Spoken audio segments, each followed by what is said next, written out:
Hi friends, welcome to my channel.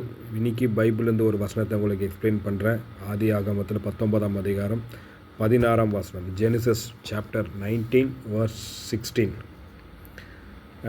அவன் தாமதித்து கொண்டிருக்கும்போது கர்த்தர் அவன் மேல் வைத்த இரக்கத்தினால் அந்த புருஷர் அவன் கையையும் அவன் 2 குமார்த்திகளின் கையும் பிடித்து அவனை பட்டணத்திற்கு வெளியே கொண்டு போய்விட்டார்.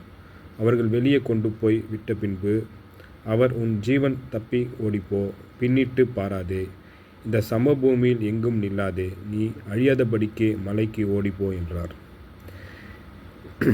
உண்மைக்கே இந்த வசனத்தில் பார்த்தீங்கன்னா கர்த்தர் அவன் மேல் வைத்த இரக்கத்தினாலே தான் என்ன பண்ணுறாருன்னா, இந்த லோத்து அவன் மனைவி ஆண்டவர் என்ன பண்ணுறாருன்னா, இந்த ஒரு ஊரை பாவமான இந்த ஊரை அழிக்கிறதுக்காக ஆண்டவர் சித்தம் கொண்டு இருக்கும்போது இந்த ஒரு ஃபேமிலி மட்டும் ஆண்டவருக்கு இரக்கத்தை காண்பித்ததுனால, நீ இந்த சமபூமியில் எங்கேயுமே நிற்காத, ஸோ ஓடிப்போ அப்படின்னு சொல்கிறேன். எங்கே ஓடிப்போனால் மலைக்கு மேலே ஓடிப்போ, இந்த பூமியில் என்ன பண்ண போகிறேன் ஆண்டவர் என்ன சொல்கிறாரு, அழிக்க போகிறேன்னு சொன்னதுபடி எப்படி அழிப்பார்னு பார்த்தீங்கன்னா, அப்பொழுது கர்த்தர் சோதோமின் மேலும் கொமோரோவின் மேலும் கர்த்தராலே வானத்திலிருந்து கந்தகத்தையும் அக்னியும் வருஷிக்க பண்ணி, இந்த 24ஆம் வசனம் பார்ப்பாங்க. அந்த ஊரை எப்படி அழிக்கிறார் பார்த்தா, வானத்திலேருந்து ஒரு அக்னியை போடுறார். போட்டவுடனே அந்த ஊர் அழிந்து போயிடுது. ஸோ இதிலேருந்து தப்பித்துக்கொள்ள என்ன பண்ணுறார், லோத்தையும் அவர் மனைவியும் ஆண்டவர் இரக்கத்தினால பாராட்டி அவங்க தப்பித்து கொள்ளும்படி சான்ஸ் கொடுக்குறாரு. ஆனாலும் அந்த லோத் மனைவி என்ன பண்ணுறாங்க, திரும்பி பார்த்ததுனால அவங்க ஒரு உப்பு தூணாகி ஒரு சால்ட் ஸ்டாச்சு ஆகி அப்படியே இறந்துடுறாங்க. ஸோ இதுதான் நேற்று நான் உங்களுக்கு சொன்னேன்.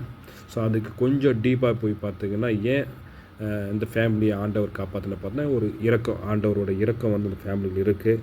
ஸோ அந்த இரக்கம் நம்மளுக்கு கட்டாயம் இருக்குது. நம்மளோட ஃபேமிலியிலும் ஆண்டவர் இரக்க பாராட்டினால தான் நம்ம இனி வரைக்கும் ஆண்டவர் ஜீவனை கொடுத்துருக்கிறார். ஸோ அந்த இரக்கம் பார்த்திங்கன்னா அட்வான்டேஜை எடுத்துகிட்டு நிறைய பேர் குடும்பத்தில் இருக்கிறவங்க, பெண்களாக இருக்கட்டும் ஆண்களாக இருக்கட்டும், தப்பு மேலே தப்பு பண்ணி போனதுனால ஆண்டவர் கொஞ்சம் அந்த இரக்கம் கொஞ்சம் கொஞ்சமாக ஒரு கட்டத்தில் ஸ்டாப் ஆகிடும்.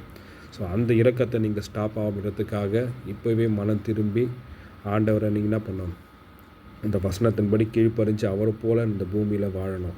கிறிஸ்தவம் என்பது ஒரு மனம் மாறுதல் மட்டுமே, அது ஒரு மதம் கிடையாது. ஸோ கிறிஸ்டியானிட்டி பார்த்திங்கன்னா மனுஷனை ஒரு கழுவுறது, க்ளீன் பண்ணுறது தான் கிறிஸ்டியானிட்டி. ஸோ அழுக்கான ஒரு மனிதனை பியூராக மாற்றணுன்னா அதுதான் கிறிஸ்டியானிட்டி. ஸோ இங்கே அநேக பேர் மதம் மாறும், அதெல்லாம் கிடையவே கிடையாது. ஸோ மனம் எந்த சாமி வேணால் நீங்கள் கும்பிடுங்க, ஆனால் அந்த ஒரு மனிதனை பியூரிட்டி பண்ணுறதுக்கு மட்டும்தான் இந்த பைபிள் உங்களுக்கு வசனத்தை கொடுக்குது. அந்த வசனத்தைப்படி நம்மளோட வாழ்க்கை என்ன பண்ணுவோம், மேட்ச் பண்ணிக்கணும். ஸோ இங்கே அந்த இரக்கத்தினாலே அந்த வார்த்தைப்படி பார்த்திங்கன்னா ஆண்டவர் உங்களுக்கும் எனக்கும் அந்த இரக்கம் பாராட்டி நிற்கிறாரு. அந்த இரக்கத்தின்படி இப்போவே சான்ஸை நம்ம யூஸ் பண்ணிக்கணும். அந்த இரக்கம் எப்போவுமே இருக்குமான்னு பார்த்திங்கன்னா கட்டாயம் இருக்கும்.